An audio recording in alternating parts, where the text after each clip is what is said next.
Hey guys, welcome to Rosie's Dessert Spot. In this tutorial I'll be teaching you how to make a 2-tier extra tall dripping cake.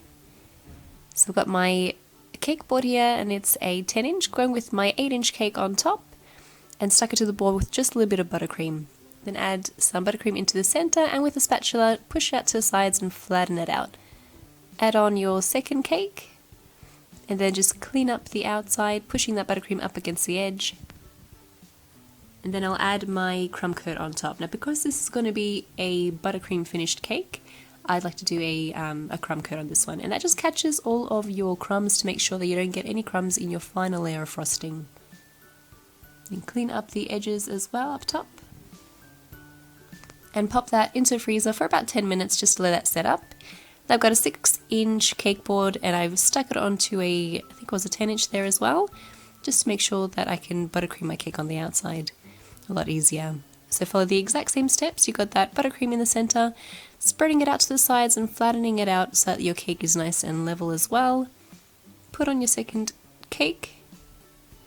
And this was a little bit difficult, kept moving around, so I just cleared up the edge and put it into the freezer.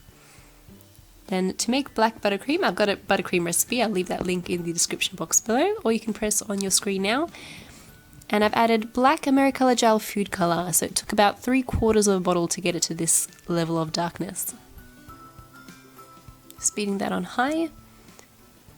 Now I've taken my cake out of the freezer and I'm just going to put on the layer of frosting on the outside. So right on top, flatten it out, push out to the sides just like before, and then add a healthy amount onto the outside.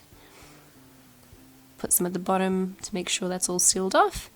And you can add a generous amount because now we're going to be scraping it all off. I've got my metal bench scraper going around the sides, making sure to keep it at a 90-degree angle nice and tall.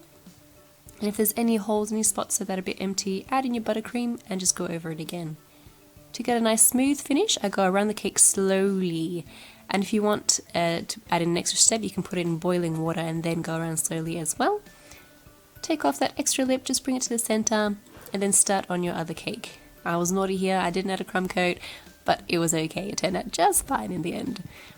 Then do the exact same thing, take your bench scraper and go around the cake, clear up the top, and this one here is actually going to go into the freezer. And now to make the chocolate ganache, I've just added some white chocolate and cream, melted it in the microwave, and I've got the recipe for this in the description box below. Add in a little bit of gel food color, you could see how much I added there, a little does go a long way, and it was in soft pink gel food color. Then add in your extra thick straws into your bottom tier cake. Chop them off just so that they're flush with the cake, and this will support the weight of our top tier. Then because that's been sitting in the freezer for about 10 minutes, I'm able to handle the frosting on the outside and it won't dent the buttercream, it's nice and solid. Then place your chocolate ganache in a piping bag and pipe it over the cake. Usually I kind of spread it over the top and then kind of push it out to the sides, but today I wanted to do a little something different. So I did it this way. I kind of prefer the other way though, to be honest. So that's the sides, and then do the same for the top as well. So pushing that chocolate ganache out so that it drips, and then fill it in the center as well. Give it a bit of a shake if you want to kind of spread that chocolate. And then decorate with whatever you like. Here I've got some fresh roses.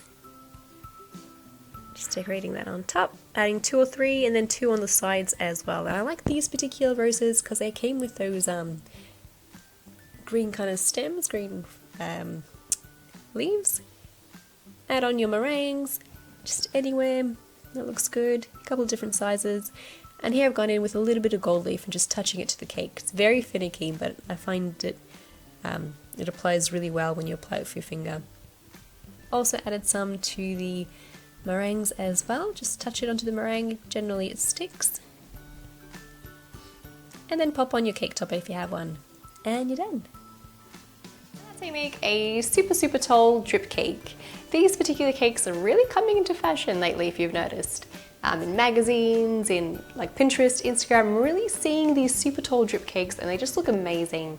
Best thing about it is you can just deck them out however you like. I think fresh flowers, they look really nice, meringues, macarons, just chuck it all there. Thanks again guys for tuning in and I will catch you next time.